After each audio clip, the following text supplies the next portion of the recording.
여러분, 우리가 오늘 같이 이제 그 본문으로 읽은 그 1장 7절부터 9절이 좀 과격한 표현이 있죠. 뭐 이렇게 되면 저주를 받을지어다 하고 솔직히 좀 과격한 표현인데, 그 정도로 하나님이 지금 간절함을 가지고 이 말씀을 전하고 있는 거예요. 내가 처음부터 너희에게 전한 복음, 예수 그리스도의 복음 외에 다른 복음으로 대처하려고 하면, 다른 복음으로 대신하려고 하면 저주를 받을지어다 하고 하나님께서 말씀을 하시는 거예요. 여러분, 근데 이 말씀은 2000년 전에 갈라디아 교회, 초대교회에게만 필요한 말씀이 아닙니다. 오늘날 우리에게도 반드시 필요한 말씀입니다. 여러분, 그걸 아시나요?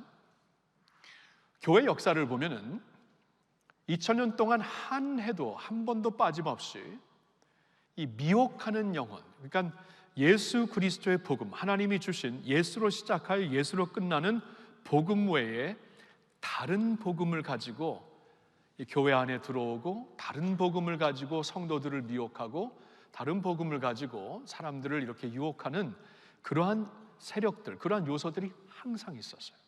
그리고 이것은 예수님이 복음서에서 이미 경고를 하신 말씀입니다. 예수님의 경고의 말씀을 잠시 보겠는데요, 그때 사람이 너에게 말하되 보라 그리스도가 여기 있다 혹은 저기 있다 하여도 믿지 말라.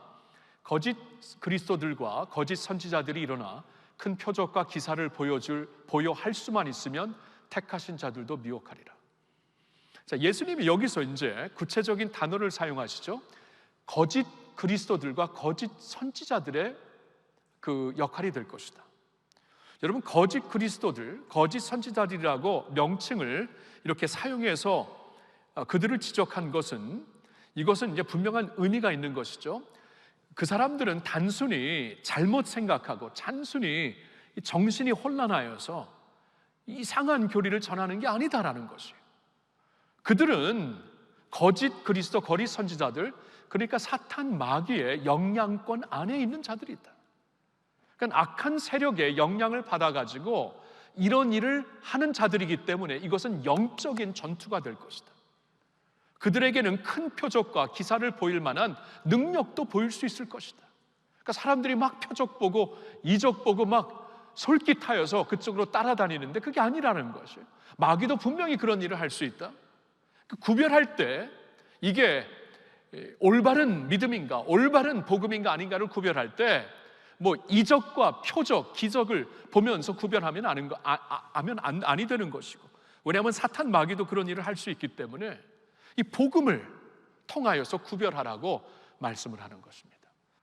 복음을 어떻게 살아내야 하는가, 여기에 포커스를 두고 세 가지 겉면의 말씀을 드리고 싶어요. 첫째로 드리고 싶은 말씀은 복음의 확신으로 삽시다입니다. 우리 다 같이 읽어볼까요? 복음의 확신으로 삽시다. 복음의 확신으로 삽시다. 여러분, 우리가 왜 흔들리냐 하면 확신이 없어서 흔들려요. 여러분, 우리의 확신은 어디에 비롯된 것인가, 이게 굉장히 중요해요. 왜냐하면 이단들도 자신들도 확신이 있다고 하거든요. 자신들도 우리가 믿는 이 교주가 오늘날 우리에게 오신 보혜사, 구세주라고 확신이 있어요. 그들도 확신이 있는데, 중요한 건 그들의 확신과 우리의 확신은 확연한 차이가 있는 겁니다. 자, 우리의 확신은 어디에 비롯된 것인가, 이게 이제 갈라디아서를 통해 우리에게 주신 굉장히 중요한 말씀이에요. 보통 우리가 갈라디아서를 읽으면서 이렇게 생각은 안 하는 것 같은데, 오늘은 제가 이걸 좀 커버하고 싶어요. 우리의 확신은 있잖아요. 우리의 믿음이 역사에 근거된 믿음이라는 데 있는 것입니다. 역사에 근거된 믿음. 다른 말로 표현하면은 사도들의 전통에 의하여서 세워진 복음이다. 여기에 권위가 있고 확신이 있는 것이에요. 이게 왜 중요하냐면은, 여러분, 하나님께서 당신의 복음을 당신의 아들 예수 그리스도에게 주셔서 이 땅에 보내주셨습니다. 그리고 예수님께서 이 땅에서 복음을 전하신 후에 자신의 모든 구속사역을 끝내고 십자가에 죽으시고 사흘 만에 부활하시고, 부활하신 40일 계시다가 제자들을 준비하시고 그들의 성령을 주신 다음에 하나님 우편으로 가시죠. 떠나시면서 제자들에게 자신의 복음을 당부를 합니다.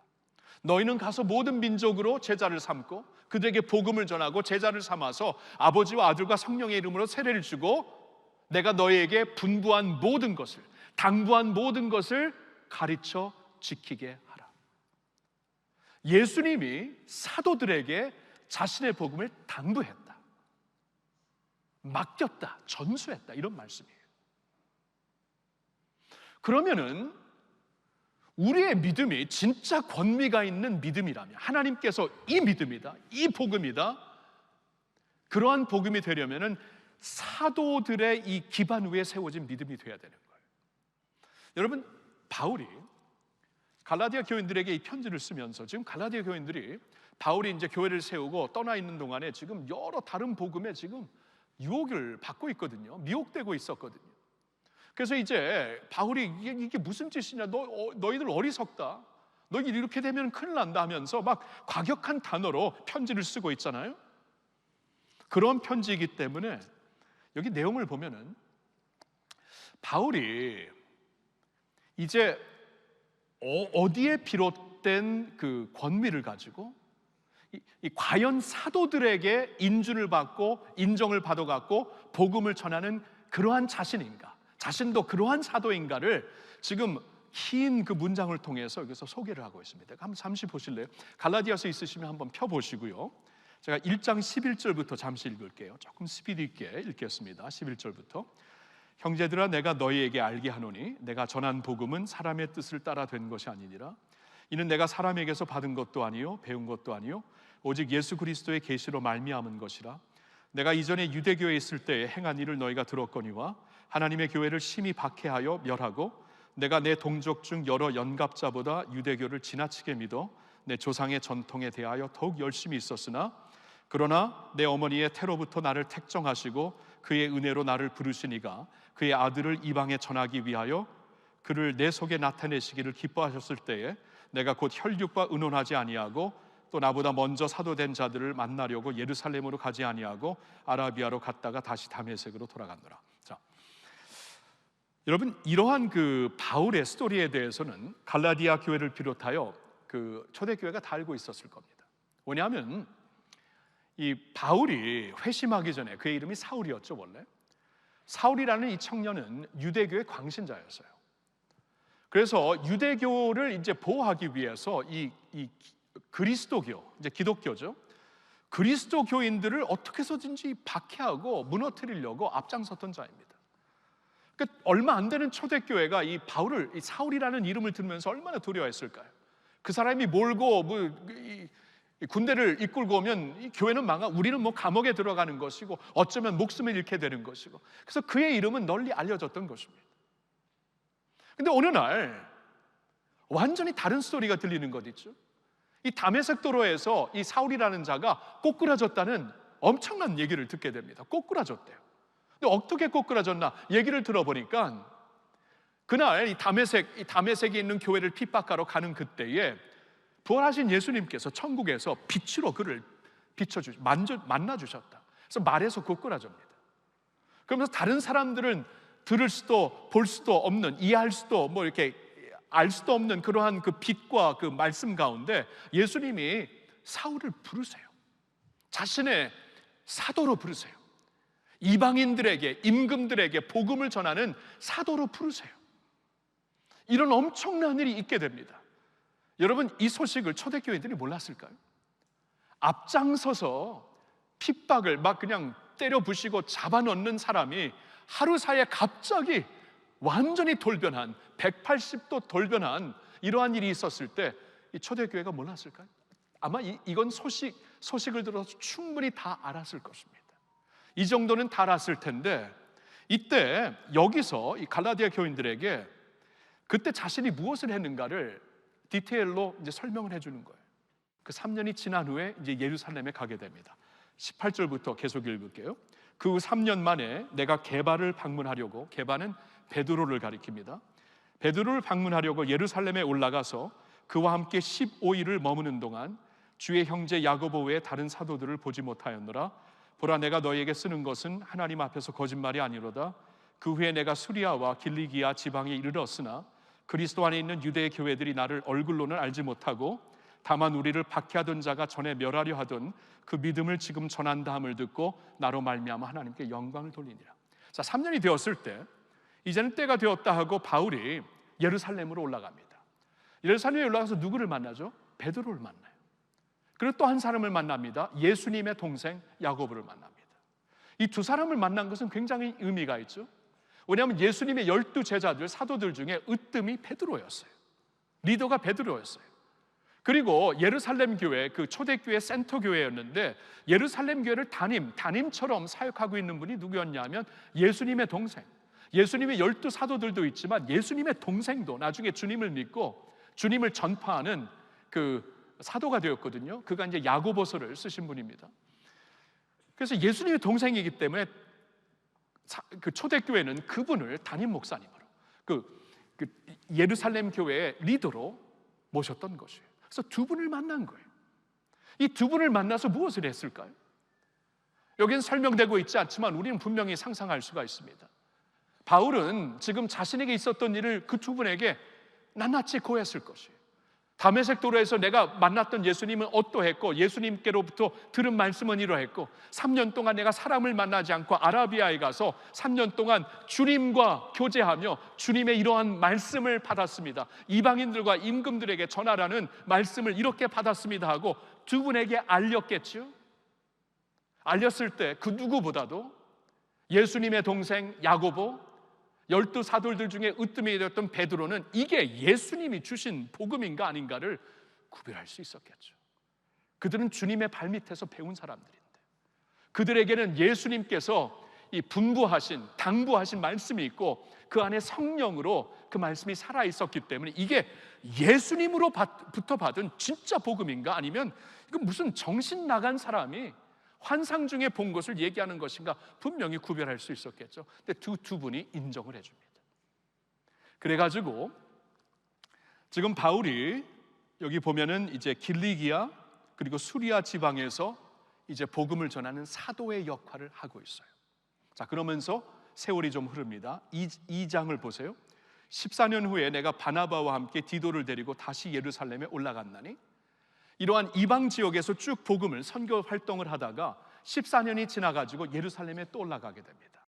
그때 무슨 결론이 내려졌는가? 2장 6절부터 잠시 볼게요.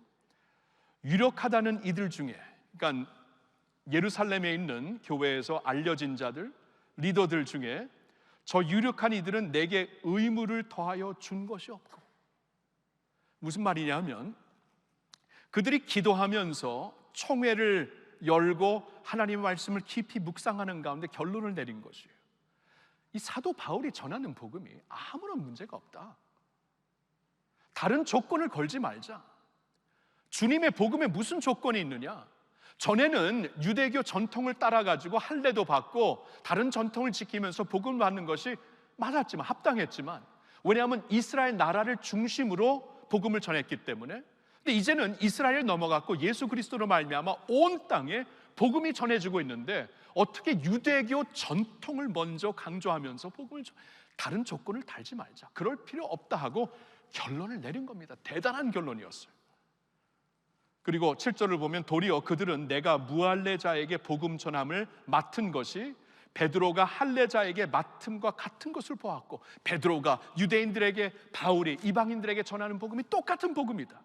전통이 있던 없던, 유대교의 전통이 있던 없던. 그래서 베드로에게 8절, 베드로에게 역사하사 그를 할례자의 사도로 삼으시니가 또한 내게 바울에게도 역사하사 나를 이방인의 사도로 삼으셨느니라. 이렇게 딱 결론을 내려주는 거예요. 예루살렘교회 총회에서 이방인들에게 복음을 전하는 사도로서 인준을 해주는 겁니다. 그러면서 9절 보세요. 또 기둥같이 여기는 야고보, 예수님의 동생 야고보, 게바, 베드로, 요한, 또 내게 주신 은혜를 알므로 나와 바나바에게 친교의 악수를 하였으니 우리는 이방인에게로 그들은 할례자에게로 가게 하려 함이라. 여러분, 바울이 있잖아요. 이렇게 자세한 사항을 여기서 왜 얘기를 하는 겁니까?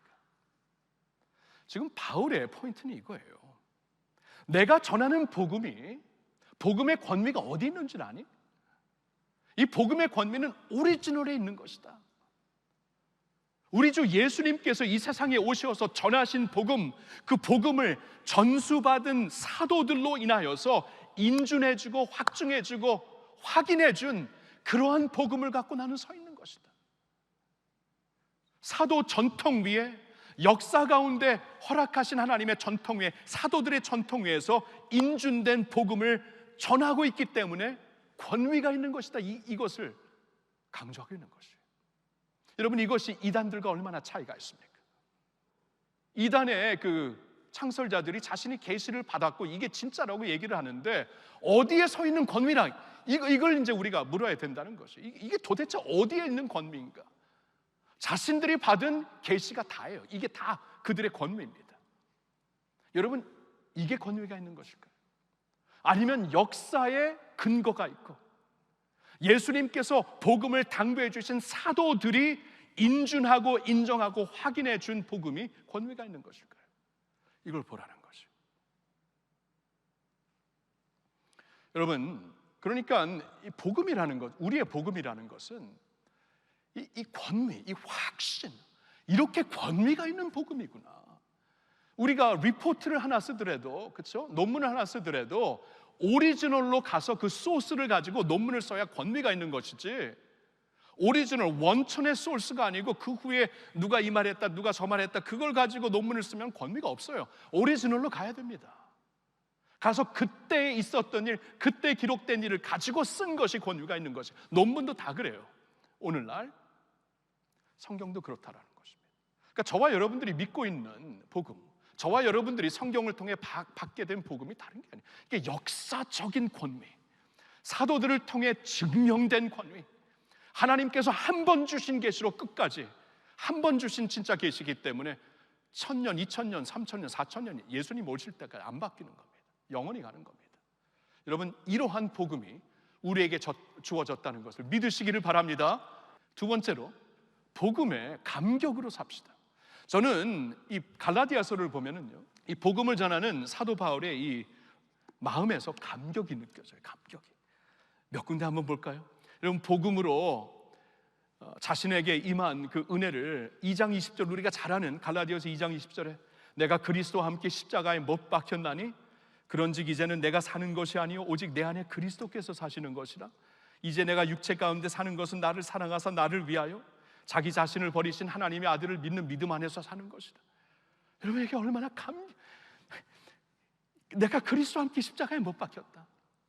사망 권세에 있었던 죄와 이 사망에서 완전히 죽어 있었던 나는 그리스도와 함께 십자가에 못 박혀 죽었고 주와 함께 죽었고, 근데 주와 함께 죽은 내가 이제는 예수와 함께 다시 살아서 예수님의 의로, 예수님의 거룩함으로, 예수님의 아름다움으로, 예수님의 그 지혜로, 예수님의 구원으로, 구속하심으로 내가 살게 되는 것이다.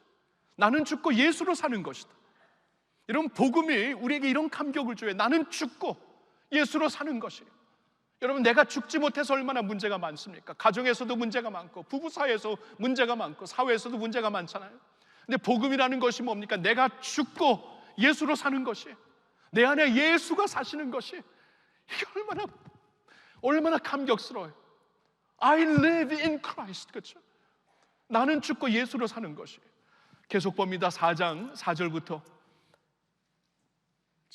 6절까지 보니까 때가 참에 하나님이 그 아들을 보내사 여자에게서 나게 하시고 율법 아래에 나게 하신 것은 율법 아래에 있는 자들을 속량하시고 우리로 아들의 명분을 얻게 하려 하심이라.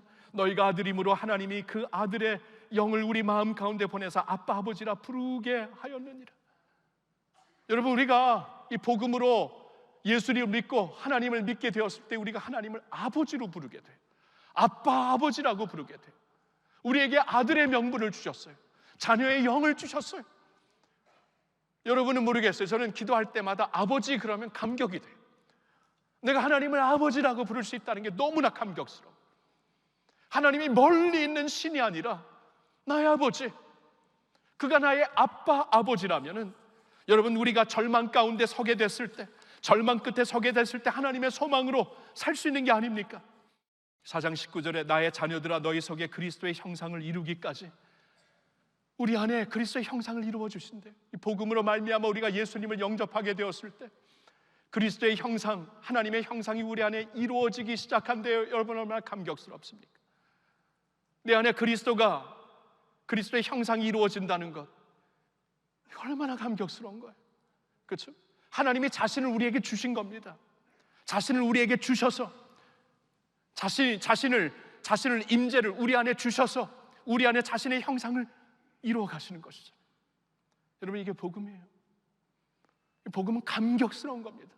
근데 제가 보니까 감격이 있으면 넘어지잖아요.